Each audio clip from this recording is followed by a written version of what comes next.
glowing lamp, the jasmine, and fruit-bearing palmyra tree, and the charisma of Katie Wilcox, Postgraduate and Research Department of History, Lady Doe College welcomes you all to the 14th edition of Professor Mrs. Ada Abraham Endowment Lecture. Distinguished guests for the day, administrators, faculty from various departments of the college, well-wishers from across the globe, learned colleagues, and beloved student. This august gathering is unique as we celebrate courage, generosity, knowledge, and zeal of the former head of the department, Anna Abraham. It's our pride and a source of renewed commitment to the mission of the college to liberate, transform, and empower the learner and the learned. I humbly request the guests of the day to kindly take their seats on the dais.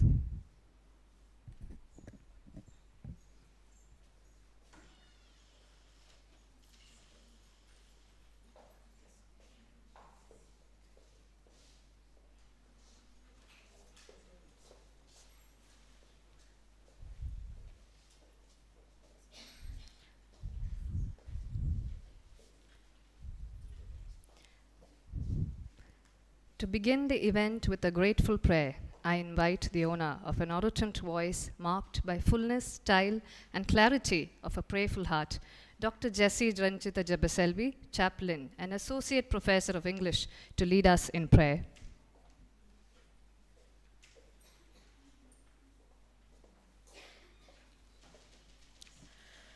Good morning, dignitaries. I would like to read a verse from the Bible. Genesis chapter 12, verses 2 and 3. I will bless you. I will make your name great, and you will be a blessing, and all peoples on earth will be blessed through you. Let us pray. Almighty God, our Creator and Sustainer, we thank you for this beautiful day and this time given to us to recall with gratitude the incomparable contributions of Professor Anna Abraham to our institution. Father, you used her mightily to build up the Department of History and blessed generations of students through her. Thank you, Lord, for her commitment, sincerity, and perfection that made her a role model to many. As we have gathered to attend this endowment lecture, we thank you for the presence of the resource person, Dr. Anushya. Fill her, Lord, with your wisdom to impart the essential. We are grateful, gracious Lord, for the dynamic leadership of our principal, Dr. Beulah Jayashree, that motivates us to strive towards excellence. We thank you for the various contributions of the Department of History to the society. Bless all the efforts taken by the department under the leadership of Dr. Mercy Pakyam to ensure a bright future for the students. We commit this endowment lecture session into your hands. Let this time of knowledge sharing provide a platform to explore new areas of study and inspire everyone to excel in the subject. May this lead to many more meaningful endeavors that enable us to grow and glow. In Jesus' mighty name we pray. Amen. Please be seated.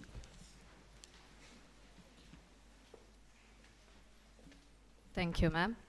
I cordially invite Dr. Mercy Pakyam, Controller of Examinations, Head and Associate Professor, Postgraduate and Research Department of History, to welcome the gathering.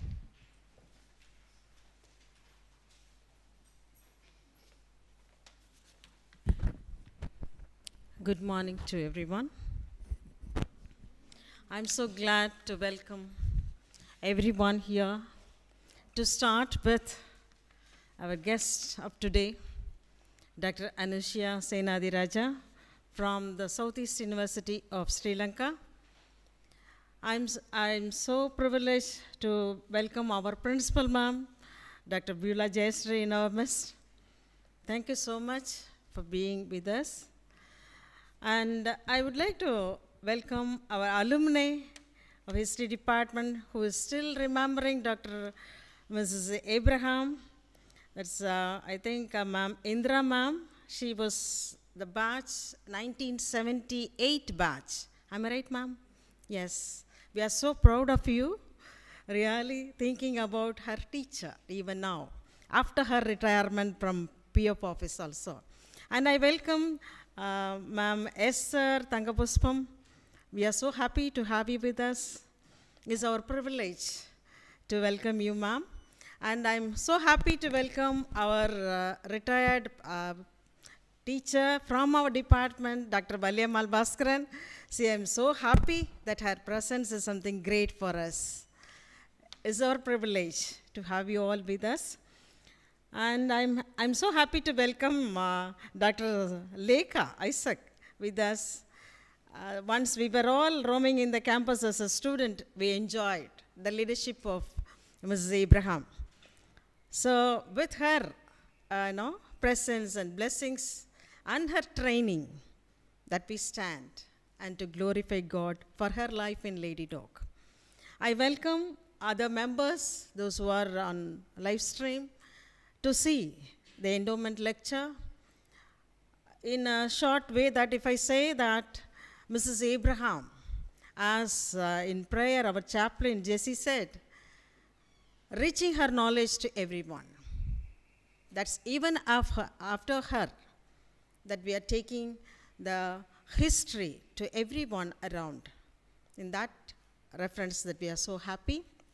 Now I take a little time to introduce the expertise of Dr. Anushya.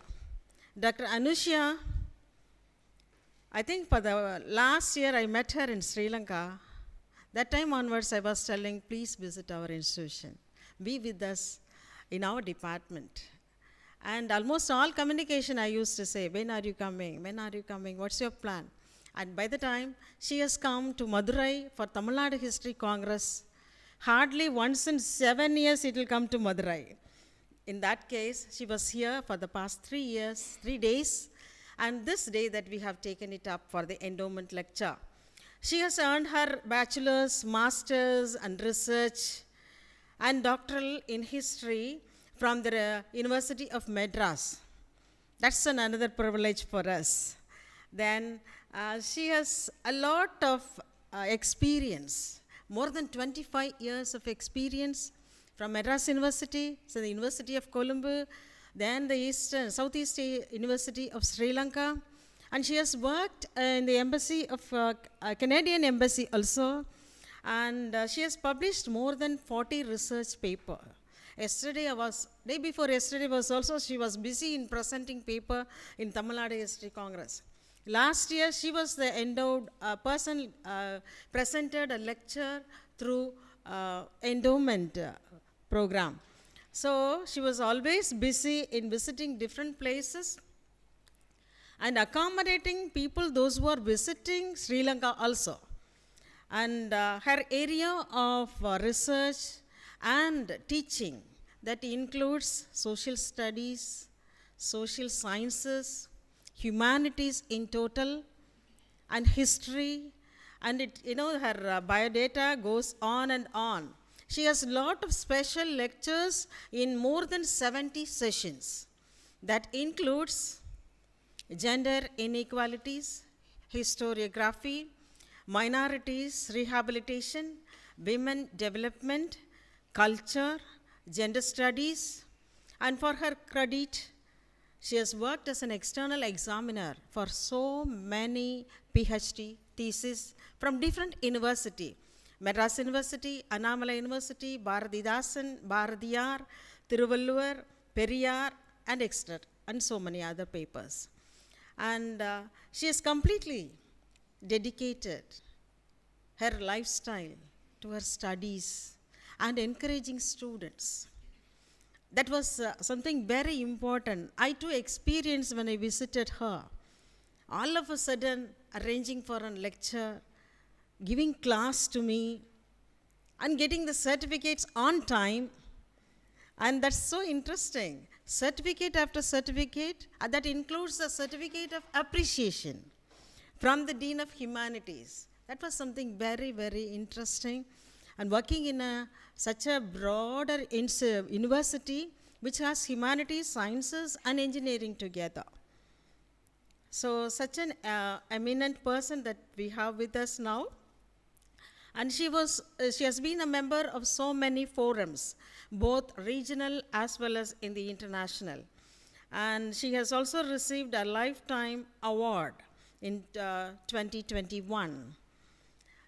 And we are so privileged enough to have her with us. It's so interesting.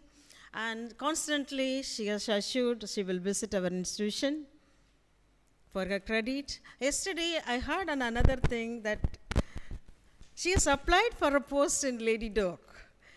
And it's so interesting for me. Somehow I locked in Chennai, she said.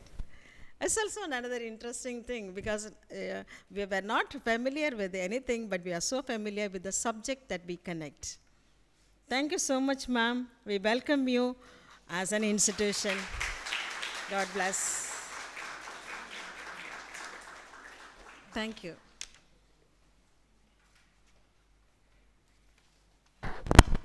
Thank you, ma'am. Lady Doak has the good fortune of being led by leaders exemplar who have steered the college in its glorious quest. As the leader heading the oldest women's college in Madurai, our principal, Dr. Beulah Jayashree, is known for her zeal and dedication to spiritual growth. I humbly invite Dr. Beulah Jayashree, Principal and Secretary, to present the introductory remarks.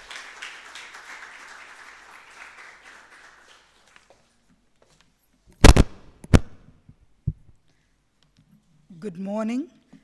Good morning to everyone gathered here, and a special good morning to our chief guest, Dr. Anushya, Dr. Lekha, and Dr. Valliammal Bhaskaran, our own faculty, former faculty, our dear alumni, Ms. Esther and Ms. Chandra, and faculty from other departments too who are here, my dear history faculty and the students.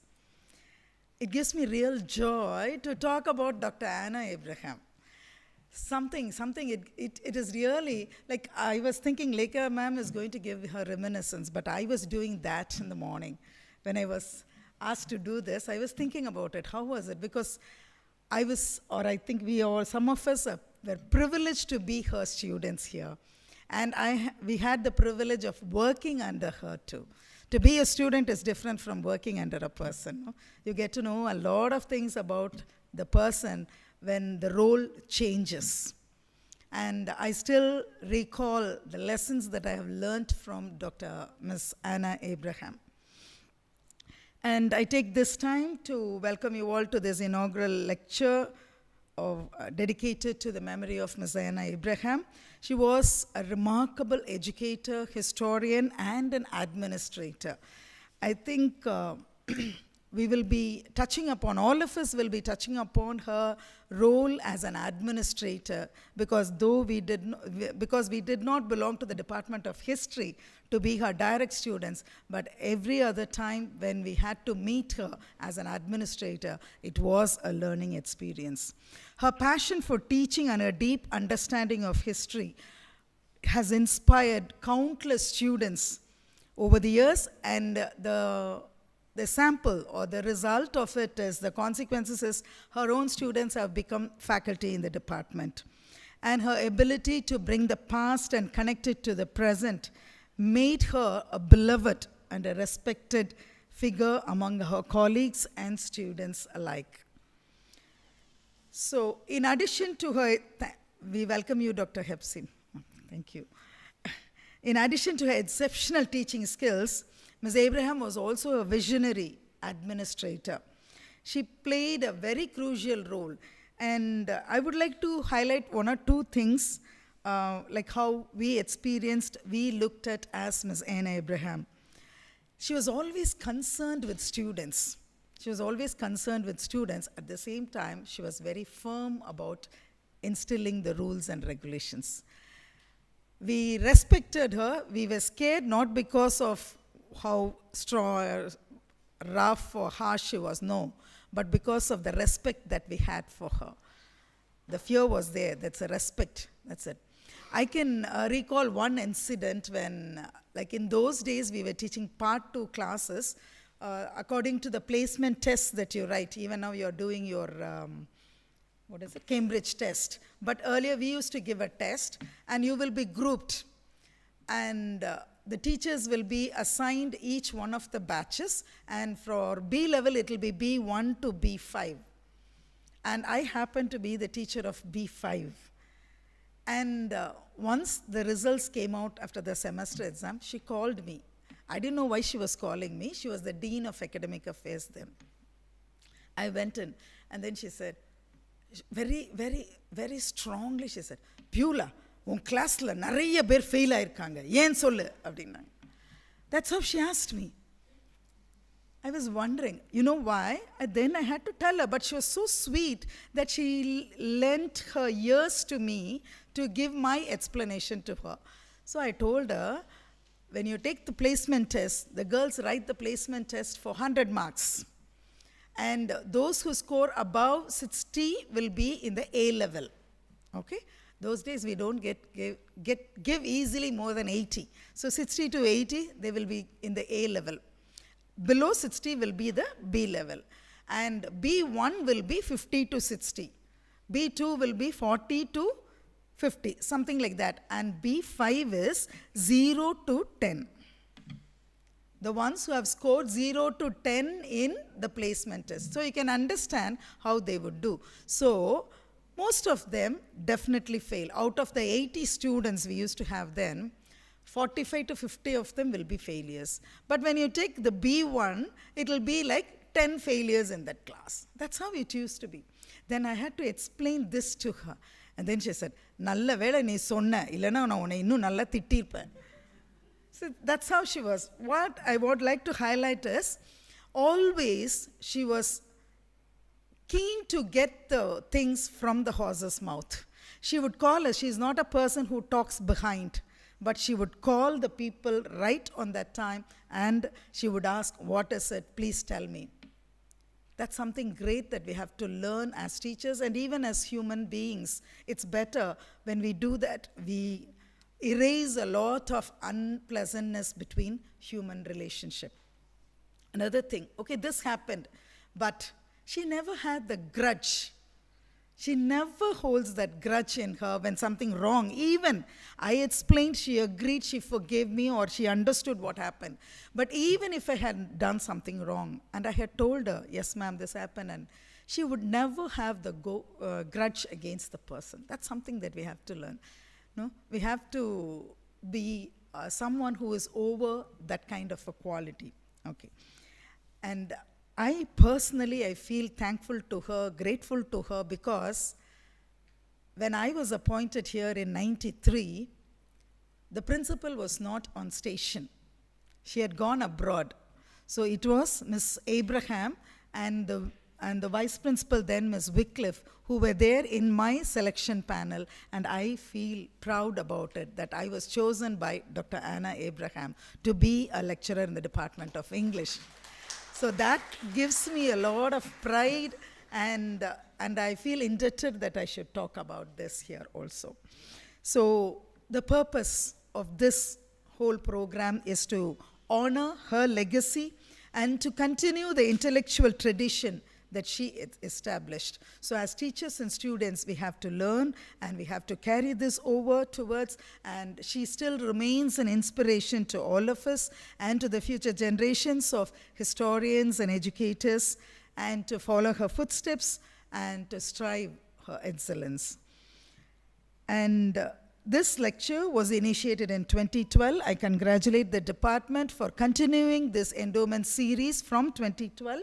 And this happens to be the 14th lecture. And we are so privileged to have Dr. Anushya Senadiraja from Sri Lanka and Dr. Lekha Fenn to reminisce on her. I'm confident this lecture will provide us or give us a thought-provoking session, an informative lecture, and a worthy reminiscence of Ms. Abraham. Thank you for being with us. God bless you.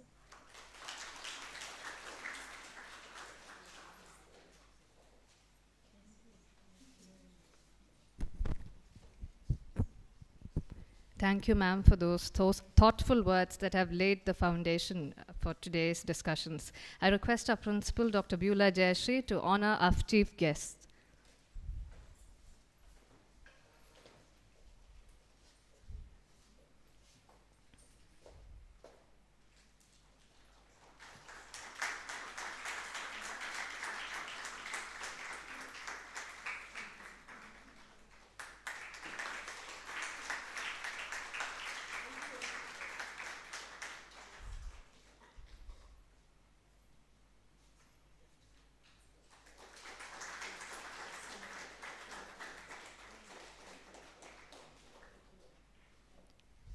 I request our head of the department, Dr. Mercy Pakim, to honor Dr. Lekha Fen. I also request Dr. Mercy Pakim to honor our principal, Dr. Beulah Jayashree.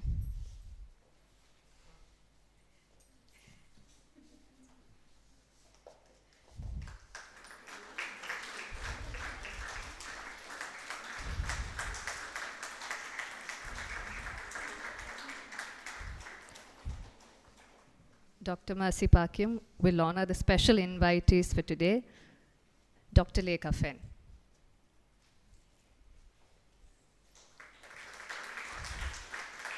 Our beloved retired faculty, Dr. Valyamal.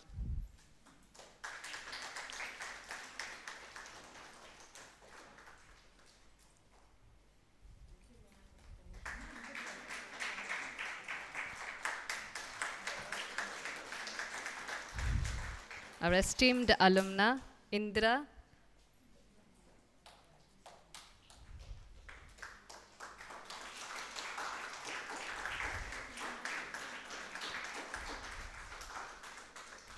And our well-wisher, Esther Tangapushpa. And an alumna of our department. Yes.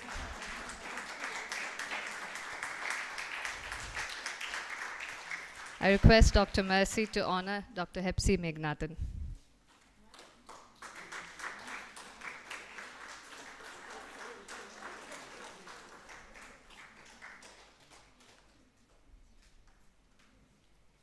Thank you, ma'am.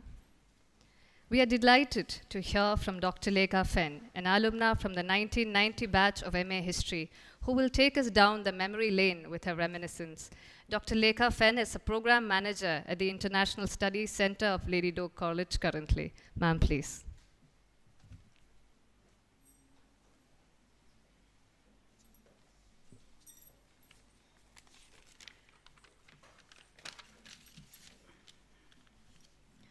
Good morning, all. Respected Principal Dr. Beulah, my beloved senior, head of the department, and controller of examination, Dr. Mercy, dear students and the faculties.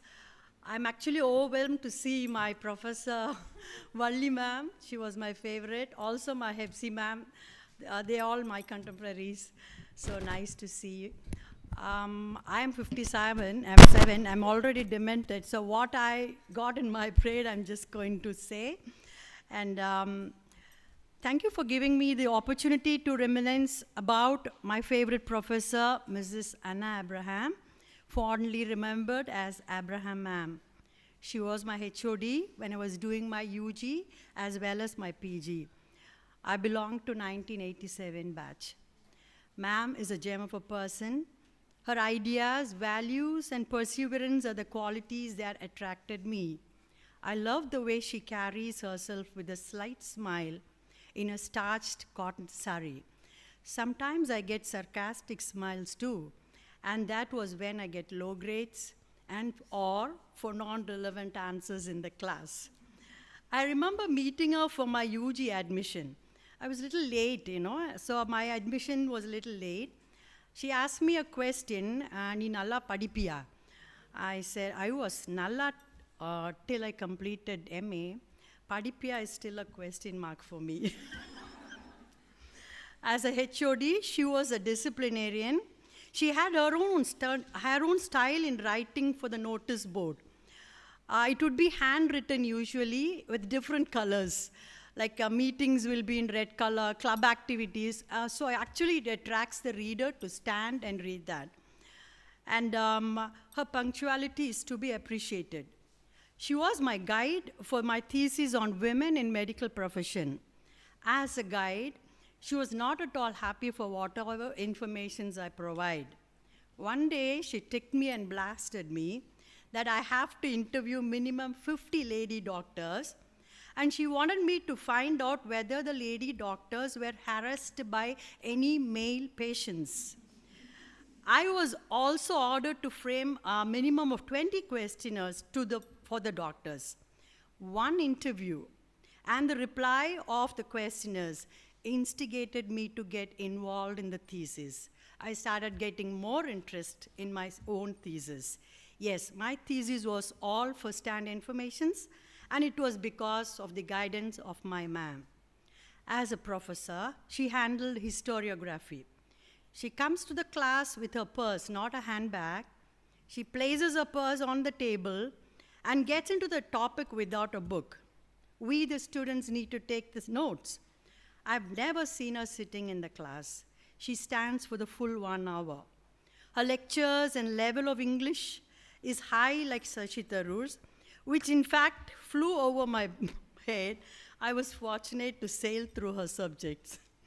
Ma'am was my HOD, professor, guide, and also my neighbor. As a neighbor, assuming as her favorite, I used to run to her when she walks in front of my house.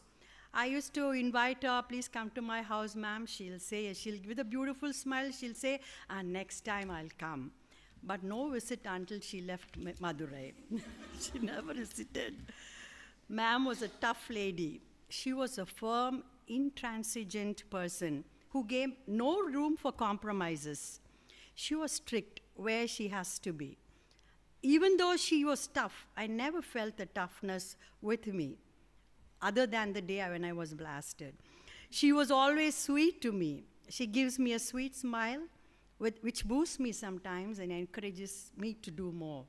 I admire her Mallu eyes, which is an addition to her beauty.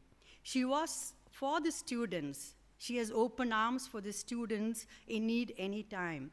She was a soft-spoken ma'am with a slight touch of sarcasm. She does joke, but it's hard to understand her joke. I just smile off acting like I understood.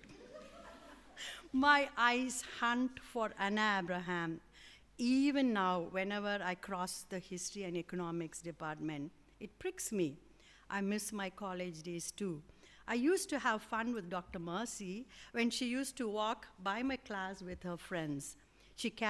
Also, I miss seeing our principal, Dr. Beulah, walking with Aji, my close friend, in the campus.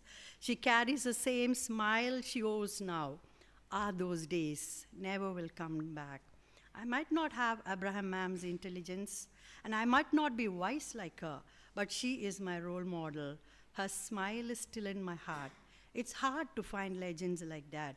Memories linger. Just follow your heart and keep smiling and brighten someone's day. God bless.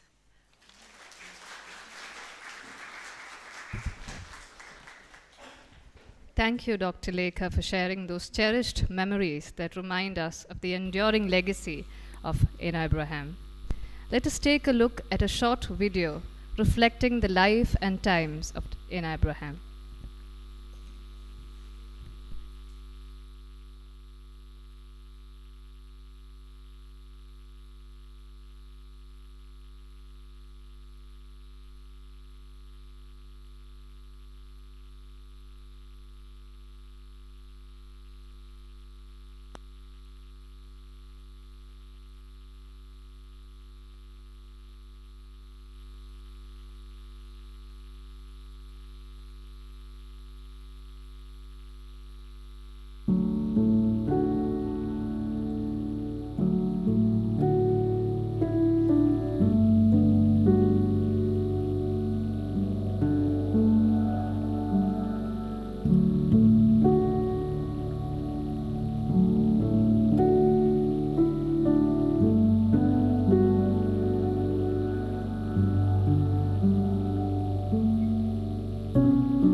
Thank you. It's an honor to introduce Dr. S. Anushya, Senior Lecturer, Grade 1 from the Southeastern University of Sri Lanka. Dr. Anushya, a scholar renowned for her expertise, will speak on the reverting topic, the French Society and French Revolution in 1789. Ma'am, please.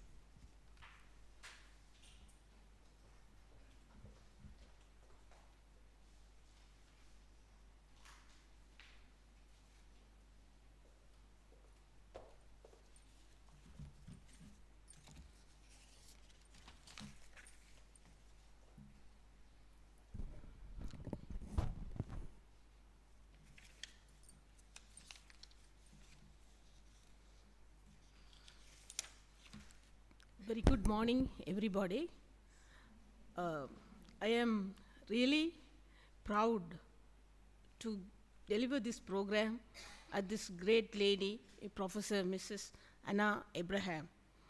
In her remembrance and all, I could able to understand how she had molded all of you to become very leading personalities and very much highly qualified, and how you had empowered yourself to become a very charismatic woman in this college.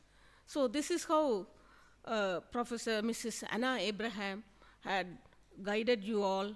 I am very much proud to deliver this program in the Memorial Day of hers. So I am really proud of being one of the persons here to have a great honor also to stand before you all to deliver this great ladies' day. Actually, I could able to see great students of hers and and her guidance, how she had given to all of you, Dr. Mrs. Professor Anna Abraham. She must be a very charismatic personality to give all her ideas and thoughts and every guidance she had provided you to become a great personality. First of all, I must thank the principal of this college, Dr. Beulah Jayashree, and she is really taking you all to a great academic personalities, and how she could able to guide all the lecturers and the students to achieve the greatness of the education. And this program must be very grateful, and without her contribution, I cannot be here, Dr. S. Mercy Paikyam. Because of her greatness and her contribution as a leading personality in this institution, in the history department, and the controller of examination and the head of the Department of History, associate professor. And this Lady Dock College History Department really taking a great leading for the history students due to her guidance and everything. So another person, Dr. Lekafen, she has really spoke about the personality, Professor Anna Abraham. Without her guidance, all should not have come out like this. So I am really proud to stand in front of you all to speak on this Remembrance Day. I am really happy and very much grateful to all for this great day.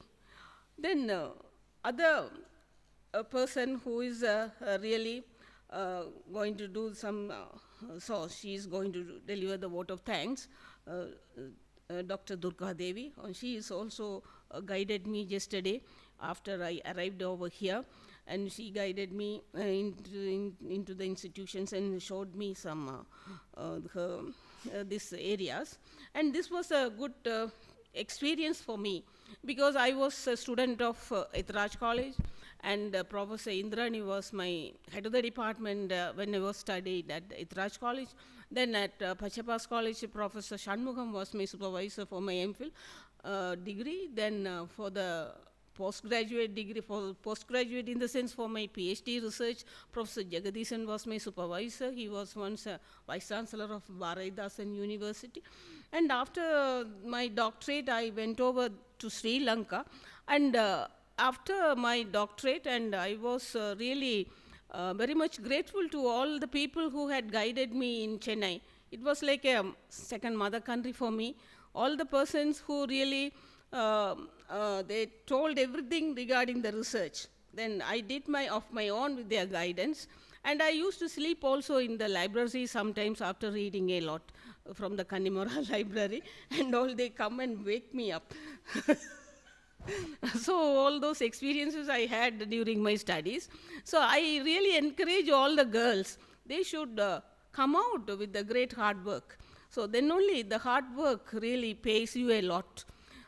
In this way, all the students should do their studies with the great dedication. That is my idea. That is my advice or just guidance to the students, because they are children. They are unable to understand sometimes the future. So this is how they should be guided. So all the lecturers who are here with great experience, they will guide the students in a very well manner. Thank you very much for giving me this opportunity, Professor Mercy Pakyam, and I am much more grateful. And shall we go for the subject on French Revolution and the society during 1789. So you all must be knowing how earlier the monarchy in the sense king's administration, how kings had ruled the society in France. So not only in France during those times, in other parts of the world also the same society prevailed. Or if we are comparing the Asian society, in that way also we were all on the same side. So during the French Revolution, how society was there? The people were struggling, then they had to go for a different problems in the sense they cannot lead a proper life. They underwent a lot of struggle, and they cannot have a proper food, they cannot have a proper economy, everything. The society towards the end of 18th century, it was shaken by the French Revolution. After that, most important landmark in the human history, 1789, the year of revolution was a great landmark in the history of human. Existed political institutions were swept away. There were no political institutions, people were not considered them, and aimed at the egalitarian society and responsible government. There were no responsible government, egalitarian society. They wanted to become a qualified persons. The revolution began with the storming of the Bastille on July 14, 1789. Bastille was a prison. And what happened? during the early period, we can see why the revolution took place. What were the causes? Or why did they take place? Why did the people revolted against the king? The Louis XIV was a royal absolutism, and until his death in 1715. Then Louis XV, he was a great grandson of Louis XIV. He had ascended the throne by his tender age of 5. Neither capacity, no ability, engaged with numerous wars. Financial burden fell upon the poor peasants.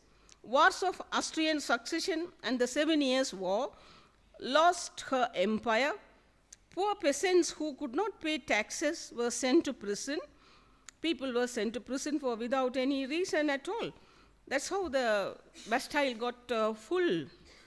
People who talked about royal despotism and tyranny were suffered. They cannot speak about the king. They can't talk anything against him. They were all prisoned on those days. Not interested in governing the country. Engaged himself in the pursuit of worldly pleasure. He had a very interest in going into the pleasure world. Neglected the affairs of the state. He never looked into the benefits of the public, always engaged with his own pleasure. Appointed his favorites to important offices, his own people, not other qualified people, his own people. That was not really acceptable. The treasury was empty because of his unwanted expenses due to war and his pleasure-making activities. The freedom of the speech and press were denied. Policy of repression. So people cannot talk anything at all. They were put into prison if they had talked anything against him. That press also, media also could not able to work for the public. So what had happened in the next, when the Louis XV, the successor of 15th, 16th became the king, intelligent and well-intentioned, no will to carry out new reforms for deteriorating conditions in France. His ill-advised queen, Marie Antoinette, had influenced his judgments. You all must have heard about Queen Marie Antoinette. She was a queen for some years, and when the people protested for the food, they can't get even a small bread. And when they fought against the queen, and they came forward to the the palace, and she told, if you do not have bread, please eat cake. So bread is better than cake. Oh, cake is better than bread. So cake is more expensive. She was unable to understand the society's situation. That's how she told. So she was in a very bad situation without understanding the society.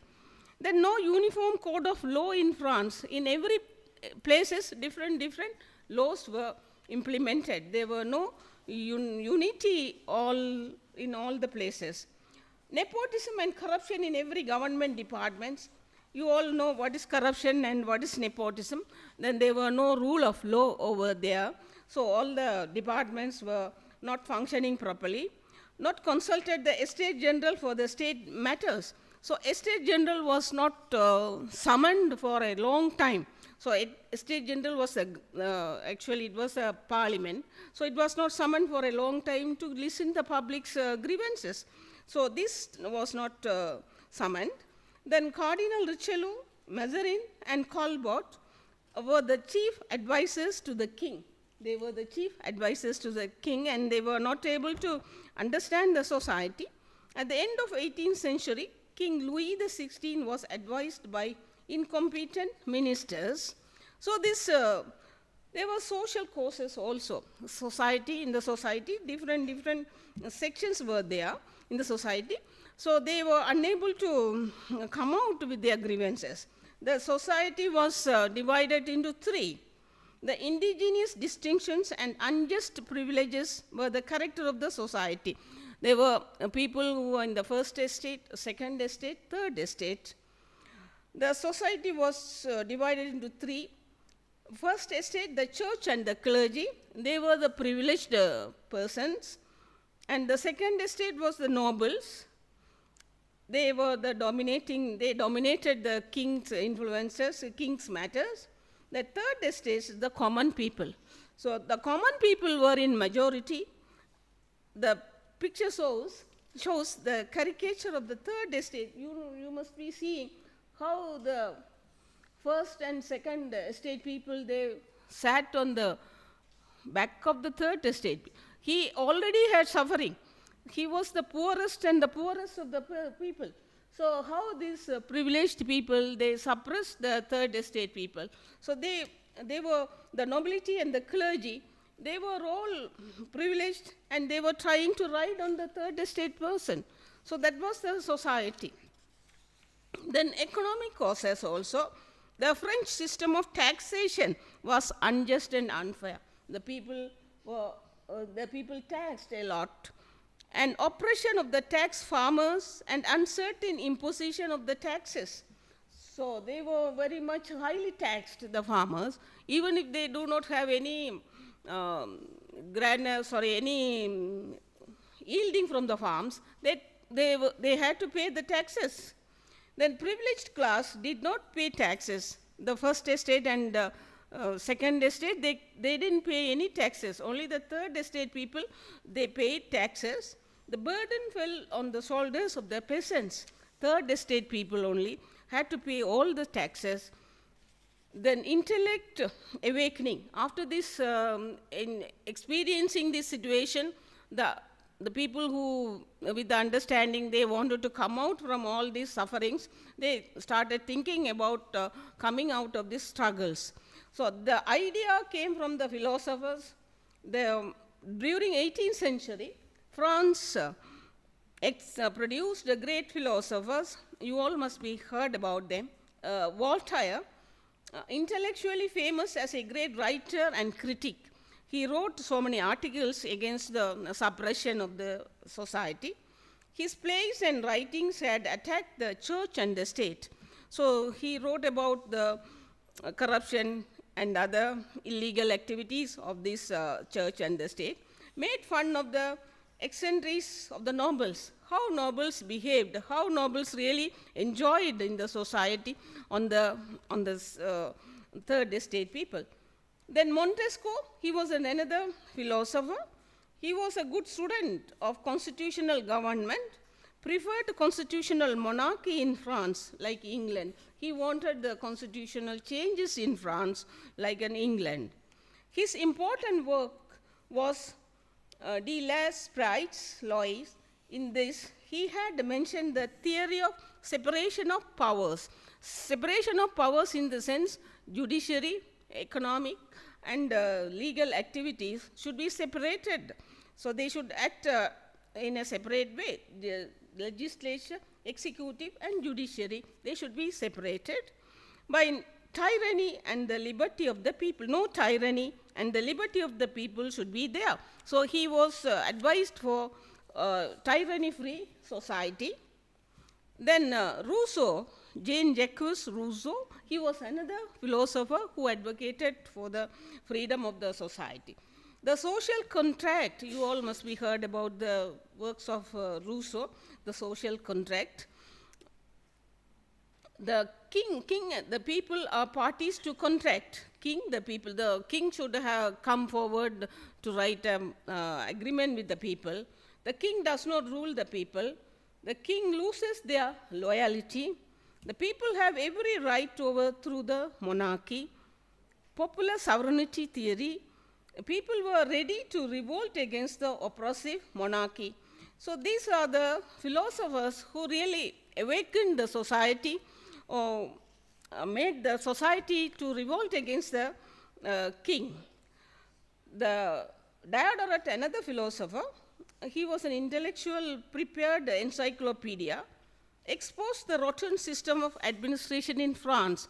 He had written a lot about the bad administration in France. The role of the king also was highly responsible for the revolution. The king had reduced the expenses of the royal households, so he could not able to spend much money for the royal households.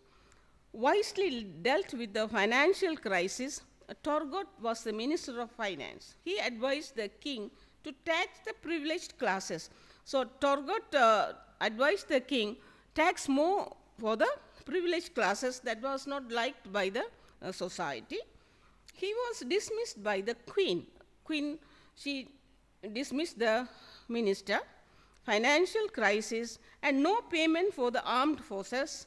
There should not be a payment. There was not a payment for the armed forces. 1788 famine in France. A lot of poverty was there. Food storage and severe winter also in 1789. These are the situation added for the revolution. The king was advised by the couriers to summon the Estates General. The king was advised to summon the parliament, French parliament, for further dose of taxation. But what had happened? The storming of the Bastille. So these people started storming at the Bastille. Bastille was the prison in France. So what had happened? The public went on setting fire. The king Louis XVI summoned the Estates General, and the quarrel broke out among them.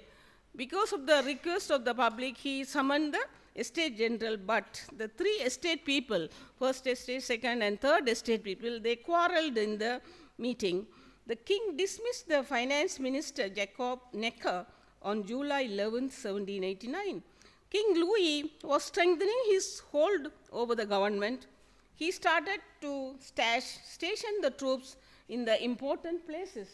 The troops were sent to take their duties in the important places. In response, people started to arm themselves. They stormed the prison fortress of Bastille, a symbol of royal despotism. So it was the symbol in the sense the king, everybody who were really found in their mistakes or anything, immediately they were put into the prison. So there were no place also in the prison to accommodate all the culprits. So the prison was full, and this now what had happened, they started storming the prison.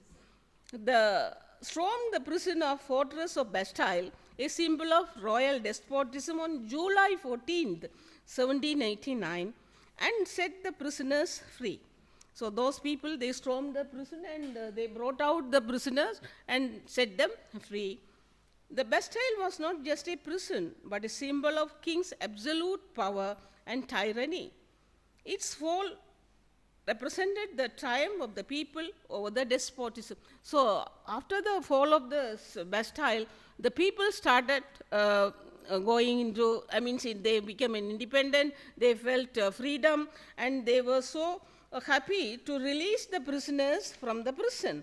So this Bastille storming was an important landmark in the history of France, not only in the history of France, the history of the human being. They were all freed from the clutches of the despotism. You can see how this French Revolution made all the people in the world to think about the suppression, how it should be affected, how it had affected the society in a different way. This French Revolution, heralded revolution, it's a National Assembly empowered, a turning point in the history, the symbol of popular revolution, then paved the way for the fall of monarchy and the rise of French Republic. The monarchy, the system had fell, and the rise of French Republic. Republic also, the Republic system had started. The ideas and the revolution served as an inspiration for common suppressed people all over the world. So this incident, this revolution, made all the public to think about their own freedom. After this incident only, the other countries who were under the British rule, they started to come out from their clutches of this administration, and they had a nationalistic feeling, and national movements started to come out. So after that only the idea of liberty, equality all came, liberty, equality, and fraternity. And the commemoration and the celebration of the Bastille, fall of Bastille, Bastille Day was celebrated on July 14th. It has become a national holiday in France, celebrated as an Independence Day there.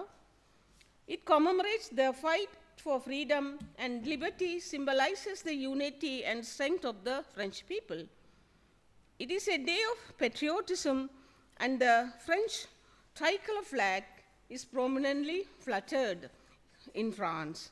So the liberty, equality, and fraternity reflected the new democratic and social ideas all over the world. So not only France became freedom from the clutches of the kings and their rules, other world also became freed.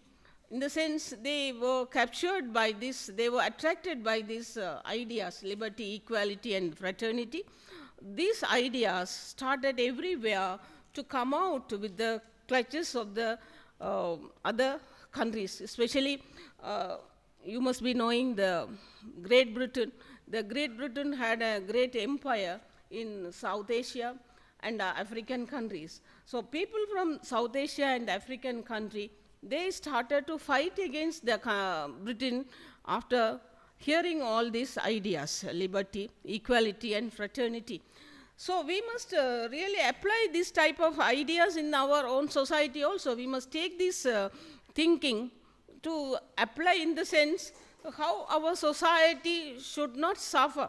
So we must see our people are all living equally. Their economic status should be should be put up, and other suppression should take place. So we must think of others' life is also equal. So this is the lesson we learned from the French Revolution to understand our society.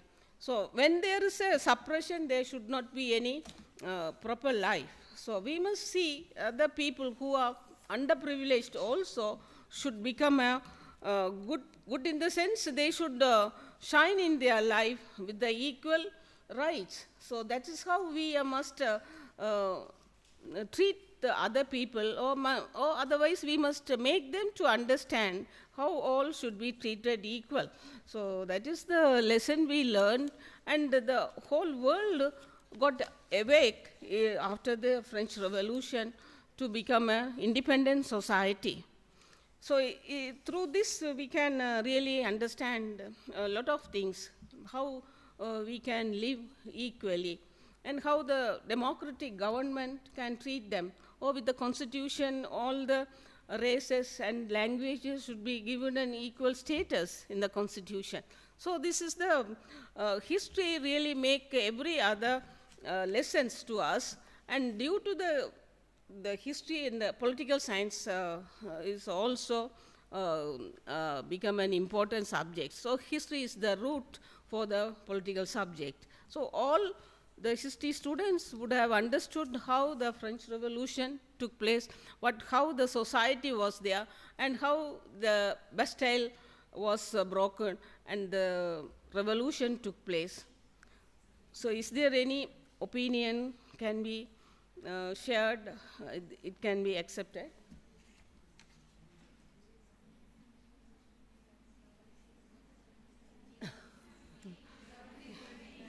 (1789), 1870.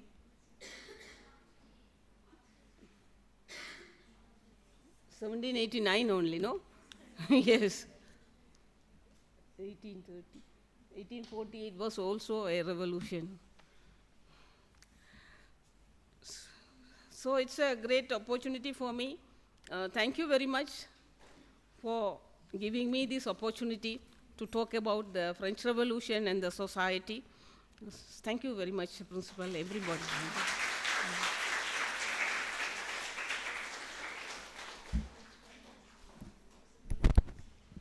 Thank you, Dr. Anisha, for that enriching and thought-provoking lecture. The lecture aligned perfectly with the vision of the department to critically understand the past. Thank you. Any event at Lady Doak is incomplete without the presence and blessings of Dr. Hepsi Meghnathan. I invite Dr. Hepsi Meghnathan to share a few words.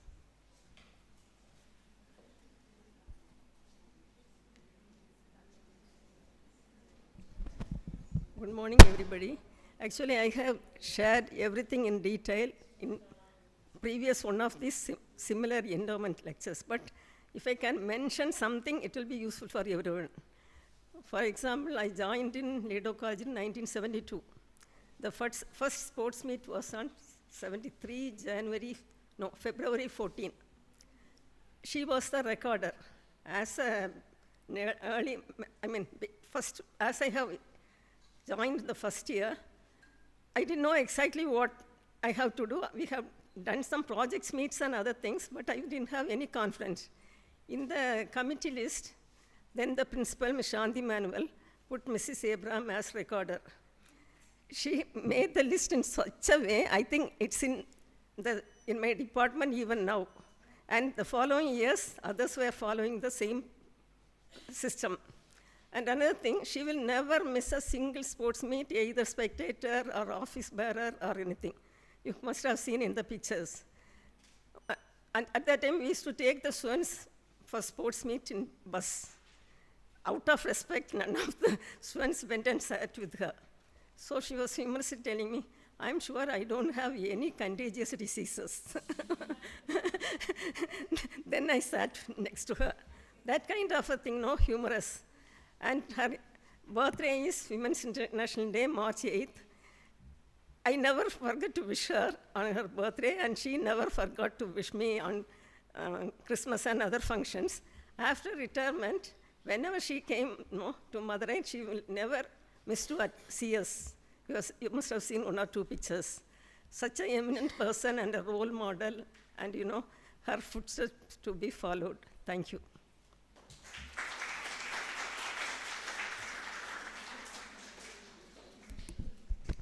Thank you, ma'am. As we close this memorable event, we would like to express our deepest gratitude. To offer the vote of thanks, we have Dr. Durga Devi, Assistant Professor, Department of History.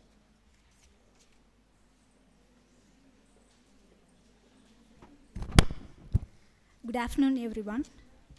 Fulfillment brings a thankful heart, and I'm deeply thankful to the Lord Almighty for this beautiful day to celebrate the life of Professor Anna Abraham, a pillar of our department and the college. As we conclude the 14th series of Professor Anna Abraham Endowment Lecture, it is my privilege to extend my heartfelt gratitude to everyone who contributed in making this event a success. My sincere thanks to Dr. Jessie Ranjit Jabaselvi, our chaplain, for leading us in prayer that set the tone for the session. I take the opportunity to express my gratitude to our principal and secretary, Dr. Beulah Jayashree, for her insightful introductory remarks and for highlighting the significance of the lecture series in honoring the legacy of Professor Anna Abraham and sharing her memories with ma'am. Thank you, ma'am. A special thank you to Dr. Lekha Finn for taking time to share her reminiscence about Professor Abraham. Thank you, ma'am, for your thoughtful reflections and for reminding us of the profound impact of Professor Abraham on the lives of students. Thank you. I would like to extend a heartfelt gratitude to our esteemed chief guest, Dr. Anushya, for accepting our invitation and for delivering such an insightful lecture on the French society and French Revolution of 1789. Your deep knowledge and engaging presentation brought to light the complexities of this pivotal moment in history. Thank you, ma'am. My special thanks are due to our head of the department, controller of examination, Dr. Mercy Pakyam, ma'am, for her untiring efforts for organizing this lecture series. Thank you, ma'am. And it is my bound duty to thank the esteemed attendees retired professors, friends, family, faculty, and students of Lady Doe College. A special thanks are due to Dr. Valyamal ma'am, Mrs. Indra Devi ma'am, Mrs. Esther Tangapushpa ma'am, and Dr. Hepsi Meghanathan ma'am. Thank you so much for your presence today. Your presence today, both in person and online, has made this event truly a special one. Together, you have enriched this gathering, and we are grateful for your participation. Let us continue to celebrate Professor Abraham's legacy in our pursuit of knowledge and excellence. And my special thanks are due to my fellow faculty members and student friends for their support for the program. And thank you once again. And I also thank Dr. Nachyar ma'am and Santo Michelin Sangeeta for their presence today, and they have taken special effort to attend this lecture series. And it shows that their interest on French Revolution and with Professor Anna Abraham. Thank you so much. And thank you once again. We look forward to see you all in the future endeavors. Thank you so much.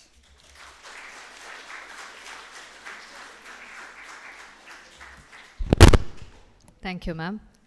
At Lady Doe College, we are guided by our mission to empower women through holistic education and our vision to shape women of character, scholarship, leadership, committing to serving the society.